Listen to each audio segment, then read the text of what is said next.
BA third year home science students, हम लोग BMR का चैप्टर पढ़ रहे थे।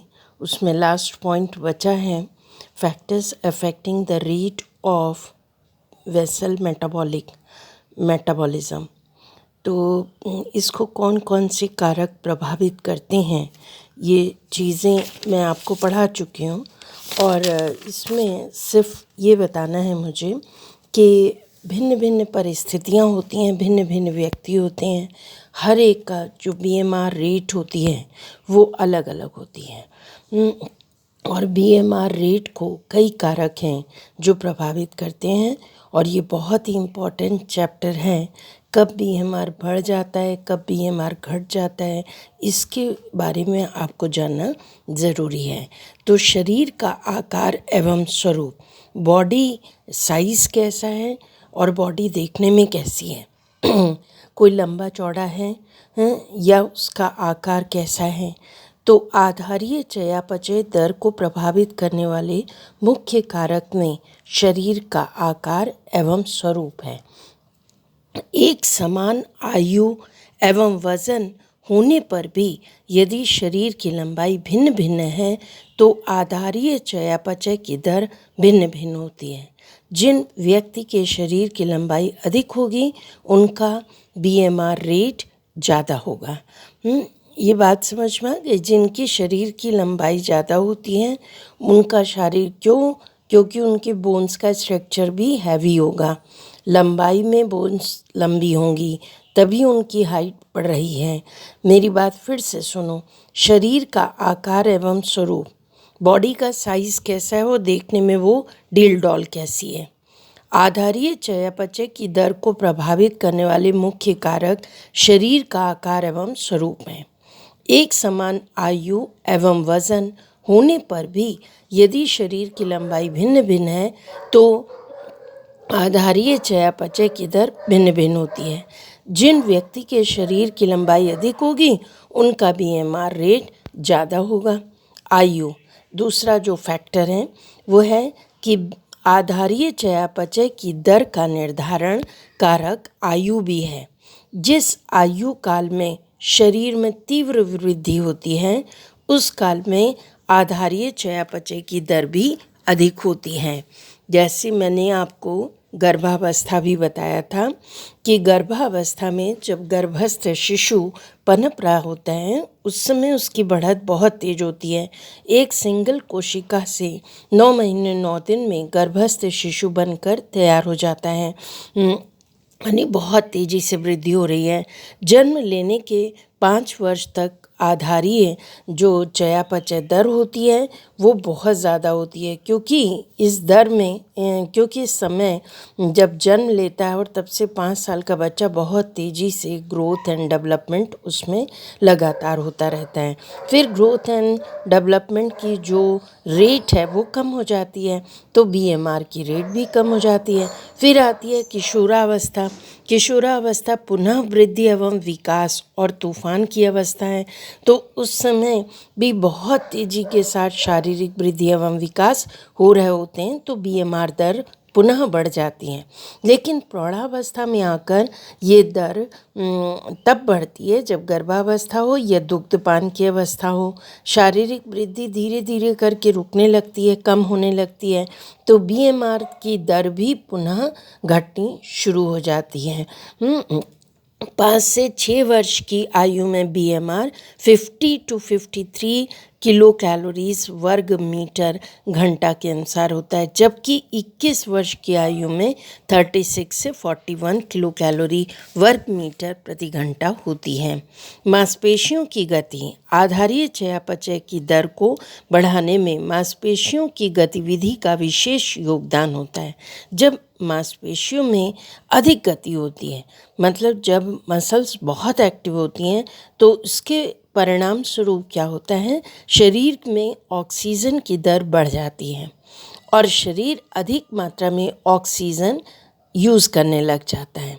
अधिक ऑक्सीजन ग्रहण करने और ऑक्सीजन की दर में वृद्धि के कारण कार्बन डाइऑक्साइड की भी शरीर से अधिक मात्रा उत्पन्न होती है, जिससे आधारीय चयापचय की दर बढ़ जाती है। इसलिए देखा गया है कि अधिक व्यायाम या खेलकूद करने वाले व्यक्तियों के शरीर में बीएमआर की रेट अधिक होती है।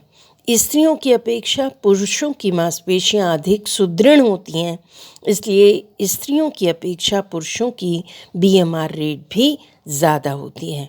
मांसपेशियों की गति समझ में आ गई। मसल्स जिसकी भी ज़्यादा एक्टिव होंगी, जब मसल्स ज़्यादा एक्टिव होती हैं तो बॉडी ज़्यादा ऑक्सीजन डिमांड करती है, ऑक्सीजन ग्रहण करती है और कार्बन डाइऑक्साइड भी उतनी ही अधिक मात्रा में उत्पन्न होती है।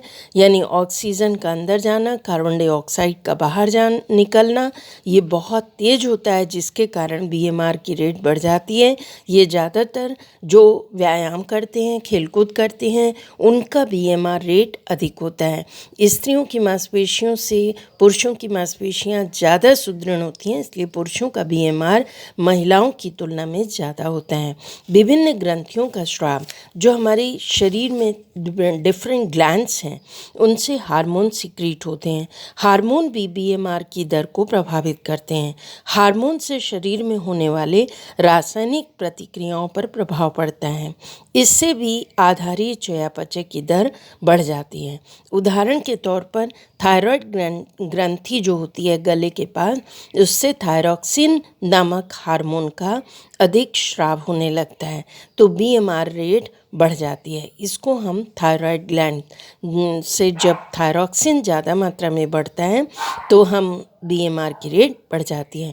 जलवायु का प्रभाव, जलवायु का भी आधारीय चयापचय की दर पर प्रभाव पड़ता है। ठंडी जलवायु में बीएमआर की रेट सामान्य होती है, गर्म जलवायु में ये बढ़ जाती है। ठंडी जलवायु मतलब समझे, जब ठंडे का मौसम होता है तो बीएमआर रेट कम हो जाती है, और जब गर्मी आती है तो बीएमआर की रेट बढ़ जाती है। नेक्स्ट इम्पॉर्टेंट बात है वो है गर्भावस्था। ऐसा देखा गया है कि महिलाओं में गर्भावस्था में बीएमआर रेट में वृद्धि होती है। ऐसा सक्रिय तंतुओं की वृद्धि होने के कारण होता है। सक्रिय तंतु मतलब जो मैंने कहा ना कि ये ग्रोथ एंड डेवलपमेंट का पीरियड होता है। गर्भावस्था के दौरान बहुत तेज़ी से डेवलपमेंट हो रहे होते हैं। विभिन्न परीक्षणों के आधार पर ज्ञात किया गया कि इस अवस्था में, ये जो गर्भावस्था है, इसमें बीएमआर की दर 15 से 25% तक वृद्धि हो जाती है। जब हमें फीवर आता है, ज्वर की अवस्था में हम होते हैं, तो बीएमआर बढ़ जाता है। शरीर के तापमान में 10% वृद्धि होने पर बीएमआर 7% बढ़ जाता है। 10 डिग्री से मतलब ये है कि 1 डिग्री फ़ारेनहाइट अगर टेम्परेचर बढ़ा, 100 से 101 हो गया, तो 7% बीएमआर की रेट बढ़ जाएगी।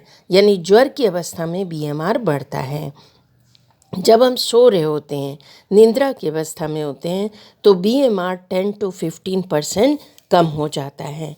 जब हम व्रत करते हैं, उपवास करते हैं, तो बीएमआर कम हो जाता है। सेक्स, स्त्रियों का पुरुषों की अपेक्षा बीएमआर कम होता है। भय या स्नायुविक तनाव, जब हम स्ट्रेस में होते हैं, तनाव में होते हैं, तो बीएमआर बढ़ जाता है। स्टारवेशन, जब हम आहारहीनता, भूख हमें लगी हुई है, खाना नहीं खा पा रहे हैं, अधिक समय तक जब हम खाना नहीं खाते हैं, तो बीएमआर रेट में कमी आ जाती है। ड्रग्स, कुछ दवाइयाँ ऐसी होती हैं जैसे कैफिन है, वेजेड्रिन है, ये सब ऐसी दवाइयाँ हैं जो बीएमआर की रेट को बढ़ाती हैं। इसके आते हैं बैरोमीटर दबाव। जब बैरोमीटर प्रेशर यानी धीरे धीरे वायुमंडलीय दबाव होने पर बीएमआर में कोई फ़र्क नहीं पड़ता, लेकिन एकदम से दाब बढ़ने पर बीएमआर बढ़ जाता है। जैसे जब हम पहाड़ों पर चढ़ने लगते हैं, इसको माउंटेन क्लाइंबिंग कहते हैं। जब हम पहाड़ों पर चढ़ते हैं तो हमारे शरीर का बीएमआर रेट बढ़ जाता है। शारीरिक ताप, मैंने बीएमआर बता ही दिया। ज्वर, सारी बॉडी का जैसे ही टेम्परेचर बढ़ेगा तो बीएमआर बढ़ जाता है। बीएमआर को कैसे डिटरमाइन करते हैं, डिटरमाइनेशन ऑफ बीएमआर। आज बेटा ये चैप्टर कंप्लीट हो रहा है और आज के बाद मैं नहीं पढ़ाऊँगी इसको। ऑनलाइन क्लासेस चूँकि सरकार अब रोक रही है और आपका तो कोर्स भी आज कंप्लीट हो रहा है पूरी तरह। पेपर 1 फूड एंड न्यूट्रिशन मतलब ये जो nutritional management and therapeutic nutrition है, ये पेपर आज पूरी तरह कंप्लीट हो रहा है। जिन भी स्टूडेंट्स की कोई क्वेरी होगी तो वो आप निश्चित पूछेंगे। आपको BMR रेट को कैसे कैलकुलेट करना चाहिए वो चीज़ मैं बता दे रही हूँ। पेज नंबर 51 खोल के बैठे हैं आप, समझ लीजिए। इसके लिए जो फार्मूला होता है वो है आधारीय चयापचय दर बराबर इजिकल टू आधारीय स्थिति में कुल ऊष्मा उत्पन्न किलो कैलोरीज अपॉन कुल शारीरिक सतह क्षेत्रफल वर्ग मीटर। इसे आप इंग्लिश में समझ लीजिए। BMR is equal to total heat in kilo calories, जितना भी अंडर वेसल कंडीशन। ये फार्मूला आपको इतना याद करने की ज़रूरत नहीं है क्योंकि हम लोग कैलकुलेट तो करते नहीं हैं, पर हम आपको समझा दे रहे हैं। हम लोगों को बस इतना ही क्वेश्चन आएगा कि व्हाट इज़ BMR। आपके जो कोर्स में है BMR क्या है, BMR को कैसे, BMR क्या होता है, डिफ़ाइन किया करते हैं, कैसे BMR को कैलोरीमेट्री कौन से हैं जो डायरेक्ट होते हैं, इनडायरेक्ट होते हैं, उनसे मेज़र कैसे किया जाता है, और इसको प्रभावित करने वाले या factors affecting the rate of BMR। बस इतना ही है, लेकिन आप फार्मूला जान लीजिए। BMR is equal to total heat in kilo upon calories under basal condition upon total body surface area in square metre. यानी आधारीय स्थिति में कुल ऊष्मा को ज्ञात करना।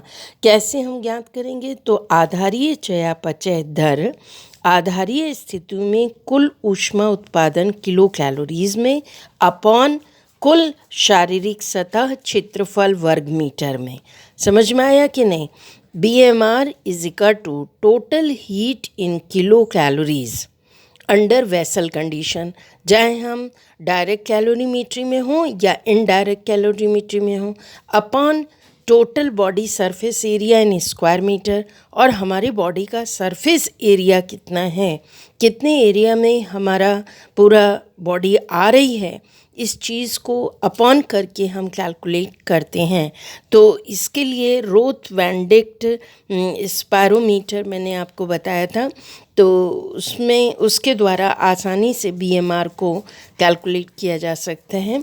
कितनी ऑक्सीजन एक व्यक्ति ले रहा है और कितनी कार्बन डाइऑक्साइड अपने शरीर से बाहर निकाल रहा है।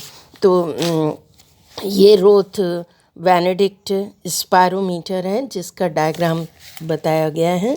आपको इतना ज़्यादा इसमें डिटेल पढ़ना नहीं है, ये आपके कोर्स में नहीं है। और पीछे जो एक्सरसाइजेज दी हैं आप उन्हें कर लीजिएगा। और मेरी समझ में आता है कि आपका ये कोर्स टोटल कंप्लीट हो गया। Unit 1, unit 2, unit 3 and unit 4 हैं। अब एक एक पॉइंट्स हम लोगों ने कवर किया है। यदि कोई भी स्टूडेंट कोई क्वेरी रखता हो, आप क्वेश्चन पेपर्स आपको मैंने दिए हैं ऑफलाइन क्लासेस में, आपके पास हैं। और थर्ड ईयर फाइनल ईयर है, आपके एग्ज़ाम्स प्रेजेंट होके होंगे, ऑफलाइन में होंगे। भले ही और क्लासेस को प्रमोट किया जाए, लेकिन इसका डिसीज़न गवर्नमेंट के द्वारा आएगा। तो आप वेट करें, अपनी तैयारी पूरी करें। अब मुझे कोई क्लास नहीं लेना है, पर आप जितने वीडियोस मेरे YouTube में पड़े हैं आप उन्हें रिवाइज करते रहें। मैंने अभी अनलॉक छोड़े हैं, एक भी वीडियो लॉक नहीं है। तो आप कम से कम इधर के क्लासेस के जो ICMR 2020 है वो पूरी तरह अच्छी तरह याद कर लीजिए। ये बहुत काम का है, आगे आपकी बहुत मदद करेगा। और जिन भी स्टूडेंट्स की कोई क्वेरी हो, चैट बॉक्स में क्वेश्चन डाल सकते हैं या पर्सनली मुझे कांटेक्ट कर सकते हैं। Thank you students, all the best.